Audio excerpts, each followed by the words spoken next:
Las matrices. Todo aumento de conocimiento científico es un hecho colectivo, caracterizado por una historia y cuya comprensión suponen por consiguiente la reconstrucción con la mayor exactitud posible de este desarrollo histórico. Jean Piaget, 1947. Todo conjunto de números o expresiones dispuestas en forma rectangular o formando filas y columnas es denominado matriz.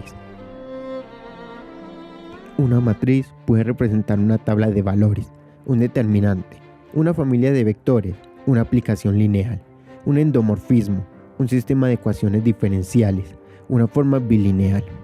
Como podemos ver, una misma representación matricial se puede interpretar de distintas maneras, pero también diferentes matrices pueden representar el mismo objeto, por ejemplo, en los cambios de base de las aplicaciones lineales. Cayley, 1855. Conocer la historia es algo bastante importante y en el ámbito de las matemáticas no es una excepción, y por esto en algunas carreras se anexa la historia de las matemáticas como una materia, y con esto se puede entender un poco mejor las matrices.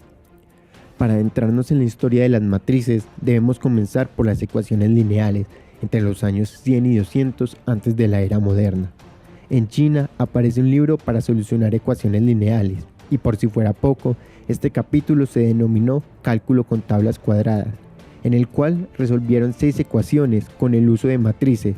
Aunque esto sea impresionante, otros libros de matemáticas opacaron este descubrimiento chino, y de una forma similar a los chinos, el japonés Takakazu Seiki introduce la idea del determinante, y todo esto muchos años antes que los europeos.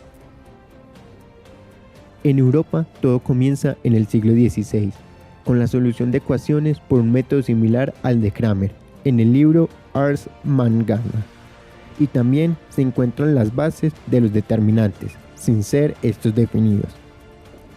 Mucho antes de darse el concepto de matriz, se solucionaban las ecuaciones lineales por medio de transformación de los ejes, lo que podríamos comparar con la diagonalización de una matriz simétrica. Aunque sea reconocido como el método de Cramer, el matemático Maclaurin empezó con los primeros avances en este método para las matrices 2×2 y 3×3 y avances en las matrices 4×4. 2 años después de este descubrimiento, Cramer propuso la fórmula general, pero no llegó a demostrar en las matrices de orden n por n. Empezamos el siglo XVII, con muchos más estudios hacia los determinantes, verificando teorías viejas o creando nuevas, llamando el determinante como resultante, y entre los matemáticos más importantes se encuentra Laplace o también Lagrange, el cual en sus trabajos sobre mecánica presentó resultados de identidades de determinantes en matrices de orden 3×3, y esto no tiene relación con artículos anteriormente publicados. Llegamos al siglo XIX, donde Gauss introduce el término del determinante, mientras discutía las formas cuadráticas. Aunque tenga el mismo nombre, todavía no tenía el mismo concepto de hoy en día. Cauchy empezó utilizando el término del determinante como lo conocemos hoy en día, y fue el más influyente en determinantes, y en menores y adjuntos, rectificando y creando nuevos métodos.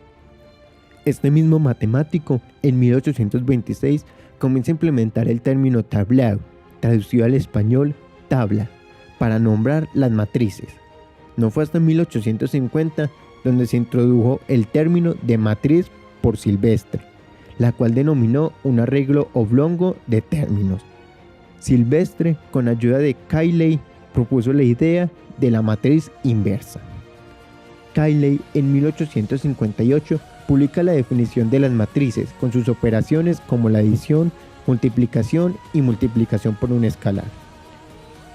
Uno de los primeros pasos en el proceso de aceptación como teoría de las matrices fue la publicación en 1907 por el matemático Boucher en un libro denominado Introducción a la álgebra avanzada.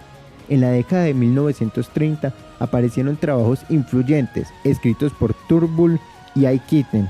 Más tarde, en 1955, con el libro de Mirsky, Una introducción a la álgebra lineal, la teoría de matrices alcanza su papel de importancia actual, como uno de los cursos de matemáticas más importantes en la formación de pregrado de matemáticos.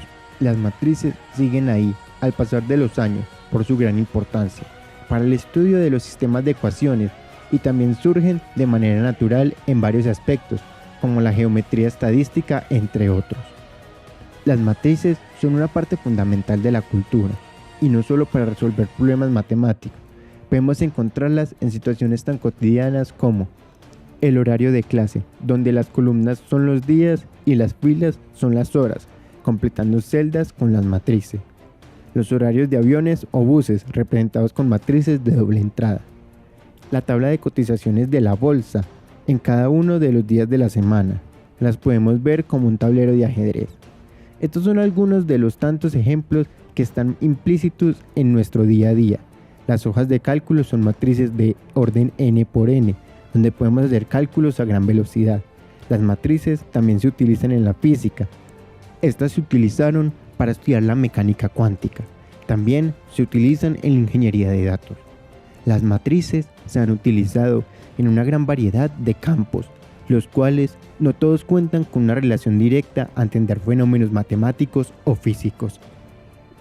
Si nos acercamos un poco hacia mi ámbito, en la ingeniería se utilizan para resolver los sistemas de ecuaciones, obtención del hidrograma de descubrimiento y el cálculo estructural. Pero puede que te inclines un poco más hacia la informática, y en la informática estas son bastante utilizadas, ya que permiten guardar información sin ocupar mucho espacio, y son muy fáciles de usar para hacer cálculos numéricos o para gráficos.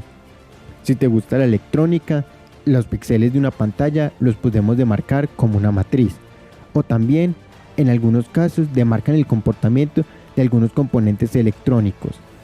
Como se dijo anteriormente, muchos de los usos de las matrices no tienen relación directa a entender fenómenos matemáticos o físicos. En la música también tienen una aplicación, que sería el serialismo y dodecafonismo, los cuales son movimientos musicales del siglo XX, que se calculan con una matriz cuadrada. Para terminar, las matrices representan un avance a nivel mundial y una forma más fácil de resolver ecuaciones lineales. Estas llegaron para solucionar problemas complejos de manera más sencillas. Al pasar de los años se iban agregando y rectificando todos los conceptos que involucran las matrices, y todo con la necesidad de hacer más fácil la solución de las ecuaciones lineales. Las matrices están en nuestra vida cotidiana, además pueden ser vistas en muchos ámbitos, y no siempre le damos la importancia a este conjunto ordenado.